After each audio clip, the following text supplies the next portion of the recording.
नमस्कार। बहुत दुखद की बात है कि कुलमणि बाबू की हत्या को अवसर मानकर हमें यहाँ आना पड़ा। हम उनके परिवार के साथ खड़े हैं और जब तक उनको न्याय नहीं मिलती हम उनके साथ खड़े रहेंगे और लड़ते भी रहेंगे उनके लिए।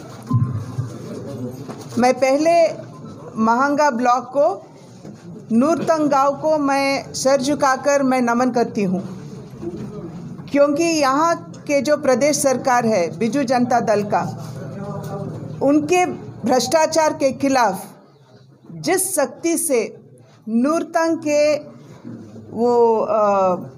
हमारे कुलमणि बाबू हो सकते हैं या दिव्य सिंह बराड़ हो सकते हैं, और इससे पहले जिनको मारा गया विकास जना, जिस शक्ति से ये लोग अपने आवाज़ उठाए थे भ्रष्टाचार के खिलाफ, ये दिखाई देता है कि यहाँ का जो शासन है वो कितने भ्रष्टाचार में डूबी हुई है। विकास जना 1 साल पहले उन्होंने आवाज़ उठाया था कि यहाँ जो प्रधानमंत्री आवास योजना के तहत जो गरीबों को घर मिलना था, वो गरीबों को छोड़कर सब और बीजू जनता दल के नेता लेके जा रहे थे। इसीलिए कि उन्होंने आवाज़ उठाए, उनको बेदर्दी से हत्या कर दिया गया था। अब हमारा कुलमणि बाबूजी और दिव्य सिंह बराड़ जी, ये दोनों जब आवाज़ उठा के यहाँ प्रधानमंत्री आवास योजना के अंदर जो भ्रष्टाचार हो रही है, वो जब उभर कर वो आगे लेके आना चाहते थे, तो उनको भी बेदर्दी से, बेरहमी से उनकी हत्या की गई थी।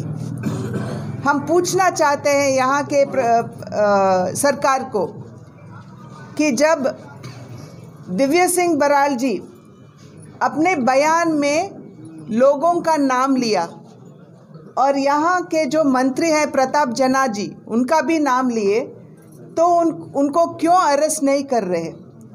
यहाँ एफआईआर में प्रताप जना का नाम है और जो केस दर्ज हुआ है उनमें उसमें भी प्रताप जना का नाम है, तो क्यों छोड़ दिए उनको? जब हम गए थे दिव्य सिंह बराड़ जी के घर, तो उनके तीनों बेटे यही प्रश्न पूछ रहे थे हमसे कि जब बयान दिया गया था और जब सबको मालूम है कि प्रताप जना इस हत्या में उनका हाथ है, तो क्यों उनको छोड़ रहे हैं?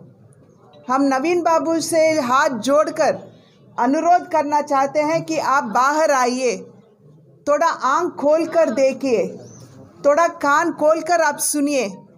आपके जो प्रदेश में लोग जितने दिक्कतें भुगत रहे हैं वो कहीं और प्रदेश में नहीं भुगतेंगे ज़रूर। यहाँ के कटक का जो किसान भाई है, अगर उनसे भी पूछे तो रणेंद्र प्रताप सिंह जो है, रणेंद्र प्रताप स्वाइन, उनका भाई खुद किसानों को जो मिलना था वो खुद उसमें भ्रष्टाचार कर रही है। ये हम नहीं कह रहे, यहाँ के कटक के किसान भाई कह रही है।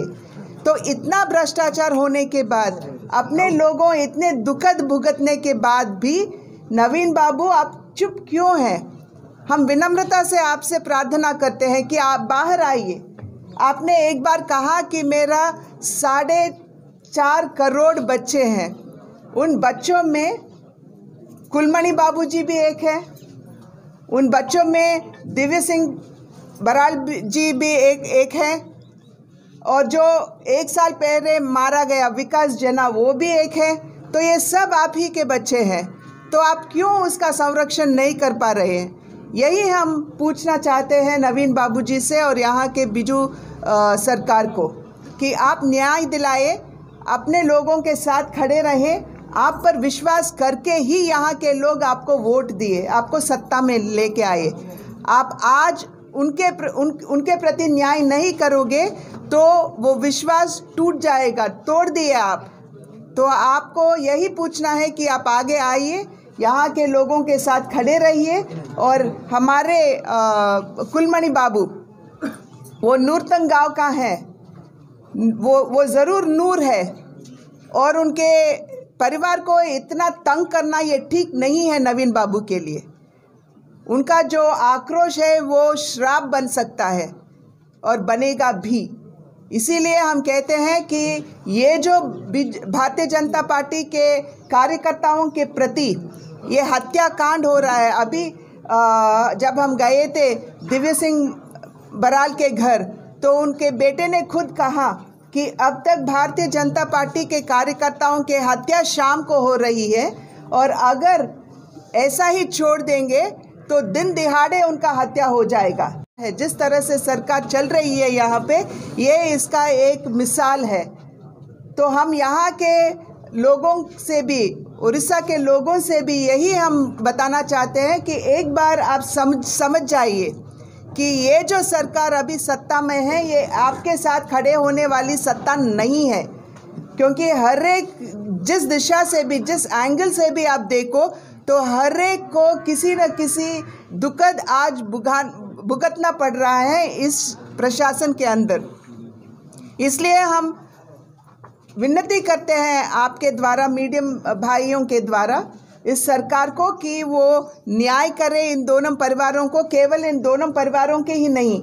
जैसे हम देख रहे हैं यहाँ लॉ एंड ऑर्डर पूरा गड़बड़ है, जैसे छोटे बच्चों को का तस्करण हो रहा है, जैसे महिलाओं पर अत्याचार हो रही है। परी की घटना अब तक हमने नहीं भूली, फिर भी वो खुद नेशनल क्राइम रिपोर्ट खुद कहता है कि उड़ीसा में जितना महिलाओं के प्रति और बच्चों के प्रति अत्याचार और दुर्घटनाएं हो रही हैं वो कहीं और नहीं हो रहे हैं। और इसका रिकवरी, तस्करण होना एक बात है और इसका रिकवरी केवल 14% है यहाँ उड़ीसा में। ये बहुत दुखद की बात है। हमारे बच्चे का अपहरण किया जा रहा है, यहाँ के महिलाओं पर अत्याचार हो रहे हैं, पर उनको न्याय नहीं मिलना ये ठीक नहीं है। इसलिए हम कहते हैं नवीन बाबू बाहर आइए, आपका घर छोड़िए, बाहर आइए, आप कान को खोलकर और कान भी, आंख भी खोलकर आप देखिए और सुनिए, और अपने यहाँ के जो लोग आप पर विश्वास करें, उनका विश्वास टूट गया है और आगे से यहाँ के लोग आपके साथ खड़े रहेंगे, इसका आप विश्वास मत करिए, विश्वास लेके आगे मत जाइए आप। बस, नमस्कार।